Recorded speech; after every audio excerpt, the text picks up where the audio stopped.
Hello, water class. This is a little talk just introducing you to this methodology for estimating water use for different landscapes. And actually, you can use it to actually design landscapes around different water uses. The manual here that we're going to be using, I uploaded it to the module here, is called the Landscape Coefficient Method, also Wucols. Wucols stands for Water Use Classification for Landscape Species.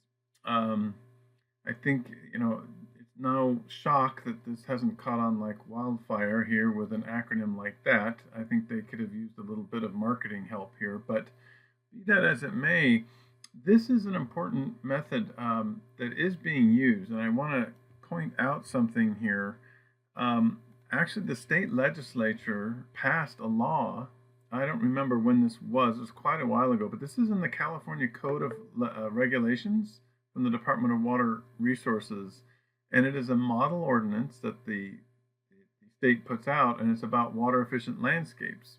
And here it refers to Article 10, back to water law, that specifies that if you're used you may have a right to use water, but it is limited to the amount that is reasonably used. And so this legislation is saying, hey, if you want to use water reasonably in California for a landscape, you need to follow these guidelines. And so I'm going to post this. I'm not going to ask you any questions about this legislation, but it is on the books. And it does allow cities to use this method to mandate in their cities that landscapes be efficient. I'm just scrolling through here to show you something that is some terms that you might find in the manual that we're going to be using. Yeah, here's our good old friend evapotranspiration, the reference evapotranspiration rate. And some of these are not exactly what we're going to be doing, but it's very close. So again, if you maybe work for a city, I think Roseville really takes this seriously. Davis, you can imagine the city of Davis. If you want to do a new development or redevelop an area, they're going to want to see your landscape water use efficiency plan. So that's why I'm bringing this up, and also, from before, how outdoor water use is not only about 50% of the use of a household, but more importantly, again, the water that you apply to a crop or to a landscape, that water ends up in the atmosphere gone forever, versus what people typically focus on is water used that goes down the drains, laundry, toilets, showers. All that water gets retreated, put back in the river for other people to enjoy downstream. So saving water on a landscape, you get a heck of a lot more bang for the buck than saving water inside the house. I'm uploading this entire manual. It's huge because it has a tremendous amount of appendix reference material. It has evapotranspiration rates, and it has all these estimates for different water uses for different plants. So I don't recommend downloading this and trying to read the whole thing. It's a bit of a beast. Rather, what I've uploaded it also is just this summary, just some pages out of it. And you'll be happy to see, happy in quotes, a worksheet. I think actually I would start with this worksheet, and it just tells you exactly how to do it. And then it gives you an example. So I'll just walk through this worksheet. It may seem backwards to start at the end, but it really is things that we've talked about already. This shouldn't be super new to you, but here are the steps that you take. You start by, when you're designing a landscape, you start by calculating the landscape coefficient. And so you'll see that the coefficient consists of three terms that range from these numbers: the species factor, the density factor, and the microclimate factor. And you can read about all these, just skim them, but basically, and there's also a little mini video about one of these, the species factor. So if you recall, when we do reference evapotranspiration, ETO, that is the baseline. That is the plant demand for water if it were alfalfa or turf, sod. If you plant a plant other than sod, it'll have less water demand than sod. So that's why the species factor ranges from 0.1 to 0.9. Let's say you wanted to plant a plant that was still very thirsty, but not as much as water, or I'm sorry, not as much as sod. That would probably have a species factor of 0.9. If you planted something that was a succulent, cactus are very popular these days, that would give you a species factor of more like 0.1. And so you can imagine that if you changed from a bluegrass lawn to a succulent garden, your species factor would go from 1 to 0.1. There you're saving 90% of your water right there. The arithmetic is pretty simple. So Ks is a species factor, and there are appendices that list different plants and their ratings. If you go to Green Acres, you'll see that they post on their plants a Wucols species factor on the label. And they don't give an exact number, they give it a high, medium, and low. That's kind of what we're left with. It's pretty difficult to actually quantify how much water a plant really needs. But you can kind of tell the ones that are pretty stingy with water and ones that just let her rip with their stomata when they open up and try to breathe in some carbon dioxide and they just let the water out like grass. The other two factors are density. So if your landscape is coated corner to corner with plants, with no gravel or bark or anything, then your density is 1. If you have areas that are just mulch or bark, then that'll decrease the amount of plants, and so then you get a lower factor. And microclimate, we won't get into that. Please read about microclimates, but I'm not going to ask you to try to change that. That's kind of a fudge factor, but you can imagine that if your landscape is on top of a windy hill with no trees, you're going to get more than 1. The high, hot winds and no protection.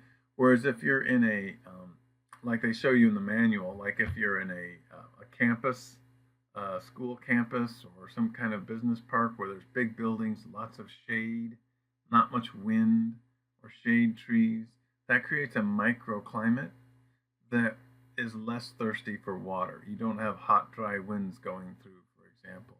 And all you do then is just multiply these together. You want to plant a certain plant that has a species factor of 0.5, you put a 0.5 there. You want a density that you're going to say, hey, I'm going to only put half the landscape with plants and the rest with bark and rock, 0.5 here. And microclimate, we're just going to always use 1. So that would be a 0.5 times 0.5. Your landscape is 0.25 KL. And so you just carry that down. Let's say you did pick plants with a KS of 0.5. Boom. And you did say you wanted half your landscape covered with plants, 0.5. 0.5 times 0.5 is 0.25. Carry that down. KL is 0.25.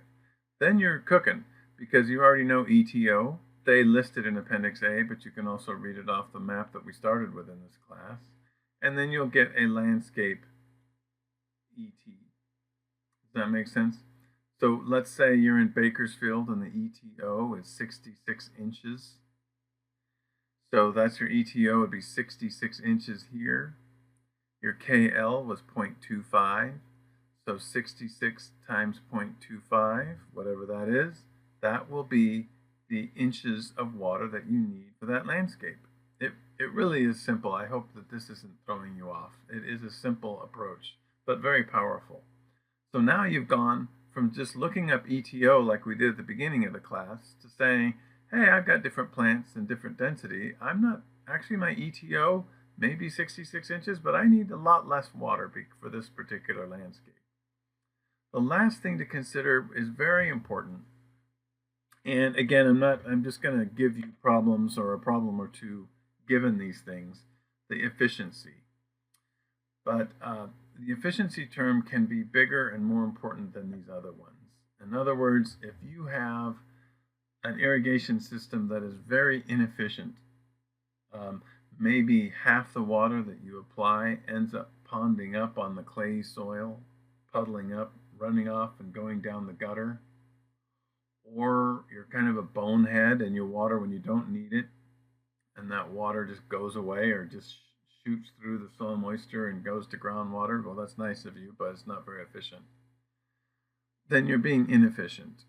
And so that's irrigation efficiency. And so after you do all this great work of calculating your landscape need in inches of water, remember if you're in Bakersfield, the ETO is like 48 inches, but maybe you have some clever plants and you're down to only needing 15 or 20 inches of water. Good for you. But your efficiency is low. Let's say your efficiency is 50%, 0.5. That goes in the denominator. And so when you have a low efficiency, it goes in the denominator, and then your total water applied gets back to being big again. So walk through this example. Here's a great example of how simple this approach is. I give you a couple of problems where you use the manual to look up plants and develop your own species factor.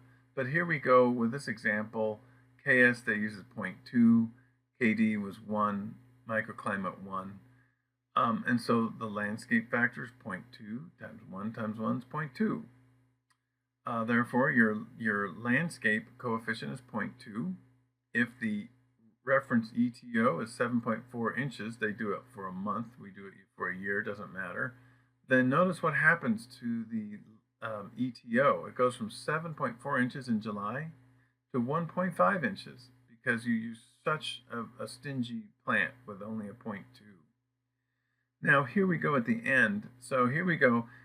We say, I'm so clever, I only need 1.5 inches of water in July in San Bernardino. Unfortunately, my irrigation system is only 70% efficient. So that's actually not too bad. But so now I take my 1.4 inches that I need, I'm sorry, 1.5 inches that I need, I divide it by that efficiency. 70% is 0.7. You move the decimal over 2. 70% is 0.7. So you can see, I only need 1.5, but because I'm a bit inefficient, I'm going to actually need more to make up for the inefficiency. And now I need 2.1 inches. That's really all there is to it. I mean, I could go through all these parts of the manual. I would encourage you to skim the manual, get to know it a little bit. I'm not going to ask you any details about any of the chapters, but I just ask you to take an acre, or I think a half acre of sod, and pick some plants and some density and get the water use on the hypothetical house. The outside water use, cut it in half. So let's say there's a house that has a half an acre of land that's currently sod. Be creative, pick some plants out of this manual, maybe some density assumptions and irrigation efficiency assumptions, and come up with a plan that says, hey, I think this plan, shifting from sod to my plan, will reduce the water consumption by 50%. That's one of the quiz problems, and there'll be a couple of kind of like questions like that on the final. Just want you to be familiar with it. Again, if you can keep this example handy, you should have no problem, walking through problems. It really is this simple. So I hope that helps, and as always, email me if you have